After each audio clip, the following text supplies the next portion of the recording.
Okay, welcome to lecture number 1 of the sustainability module for Civil 896.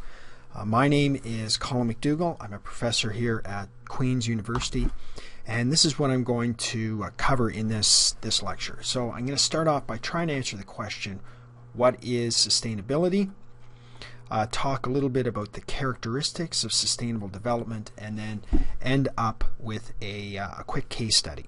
If we type in the keyword sustainable development into Google, we actually come up with over 72 million hits. And as you kind of sort through some of those different sources, you find that there are some commonly used definitions for sustainable development. And in fact, one of the most commonly used ones is the following. Sustainable development is development that meets the needs of the present without compromising the ability of future generations to meet their own needs. Now, where does this definition come from? The definition was actually published in a report by the United Nations World Commission on the Environment and Development back in 1987, and the title of that report was Our Common Future. The chair of the report was a former Norwegian Prime Minister named Gro Harlem Brundtland. And hence, the other name you're going to hear commonly associated with this report is the Brundtland Report. An American geographer and researcher in sustainable development named Robert Cates has stated that this definition of sustainable development is creatively ambiguous. And he said this was done purposely.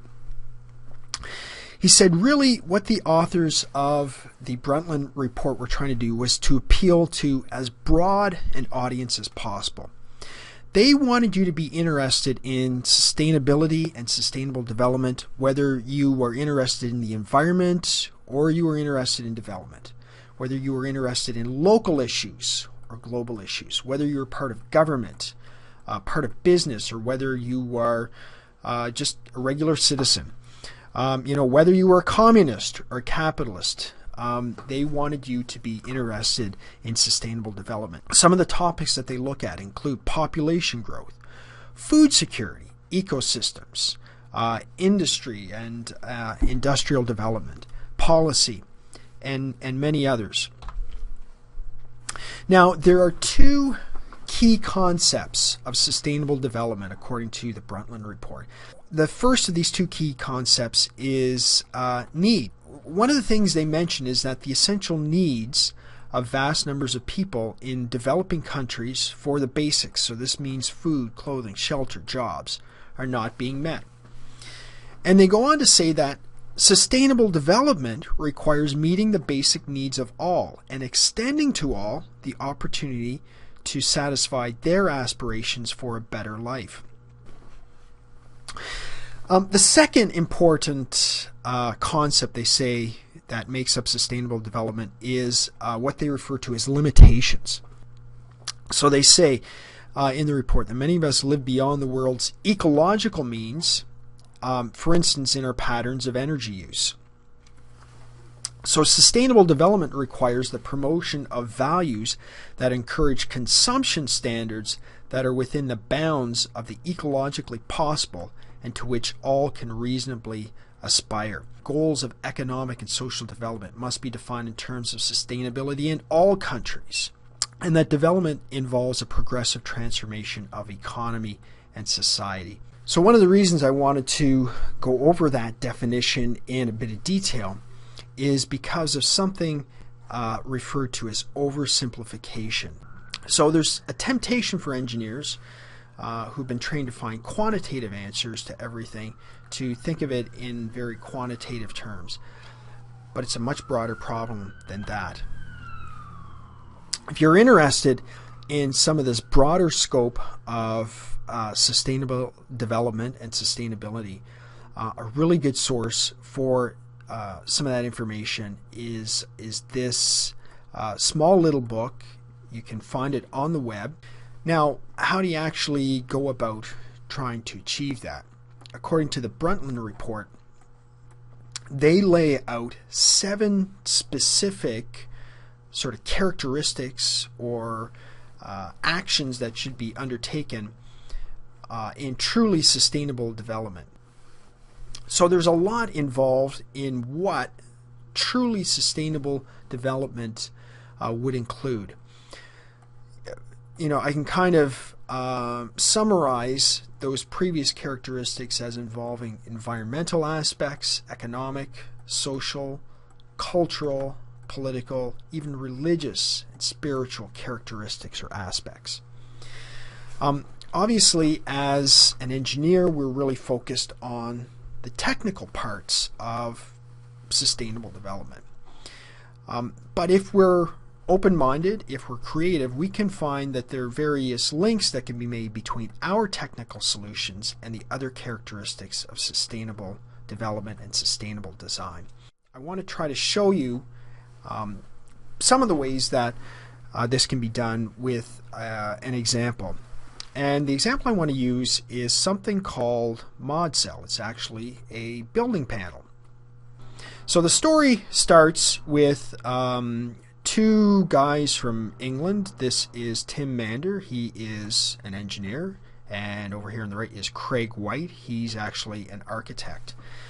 At the University of Bath, this guy right here, who is Professor Pete Walker, he developed an interest in a kind of an ancient or fairly old building technique called straw bale construction.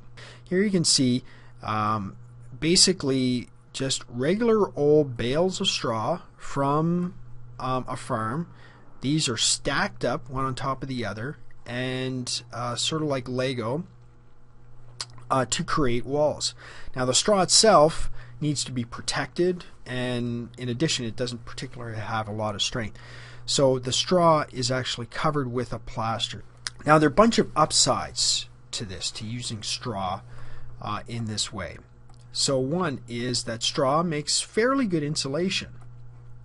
It bonds well with the plaster, so you actually get a really nice panel that's formed with good structural properties. The straw itself is usually considered waste product, so you're taking this waste product and you're now actually using it for something useful, so that's very beneficial.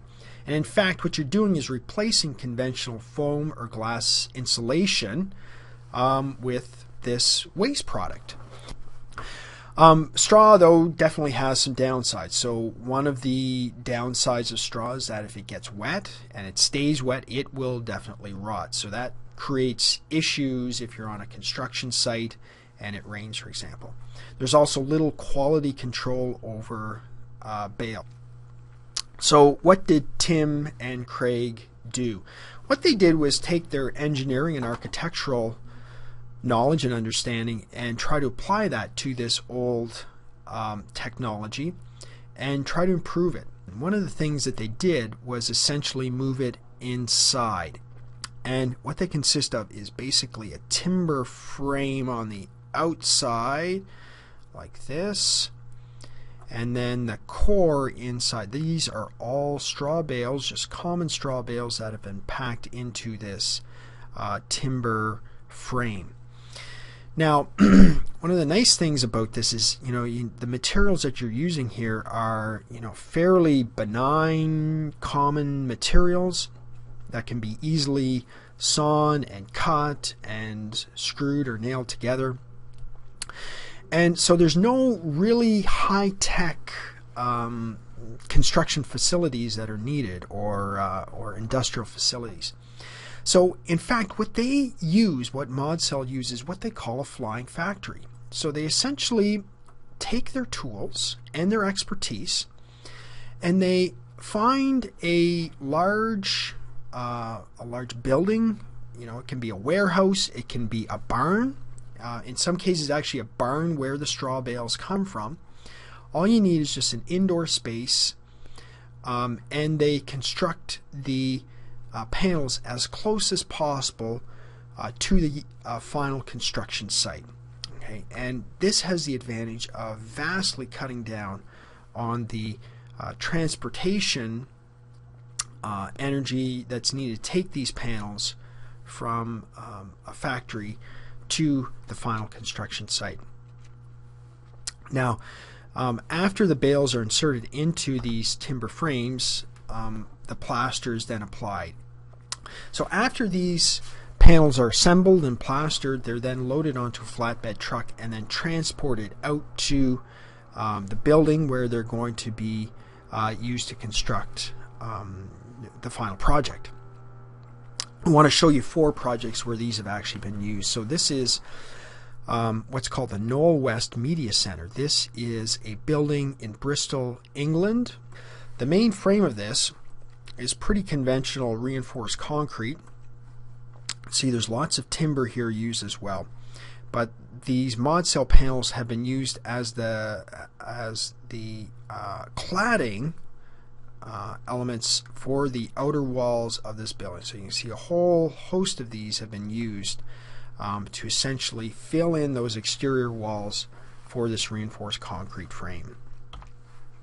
This is a much smaller building located in Wales, and this was actually constructed at a former industrial site.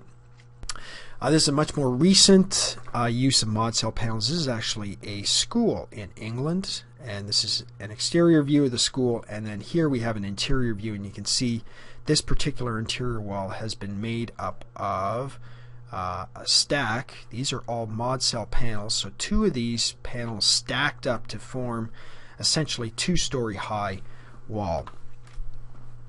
And then this is what's referred to as the bale house. It's a 2-story house. So what I want to do is sort of take you through how ModCell kind of satisfies some of these broader characteristics of sustainable development as outlined in that Brundtland report.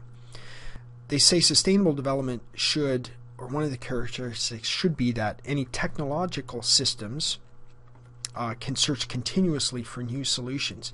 And I think ModCell is an example of that because they're using a very simple technology. Very robust and adaptive.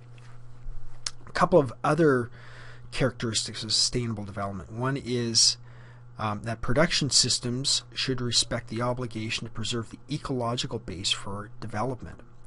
And I think ModCell does this in a couple of ways. This idea that it's using this waste material, straw, and actually putting it to good use. I think a very ecological solution.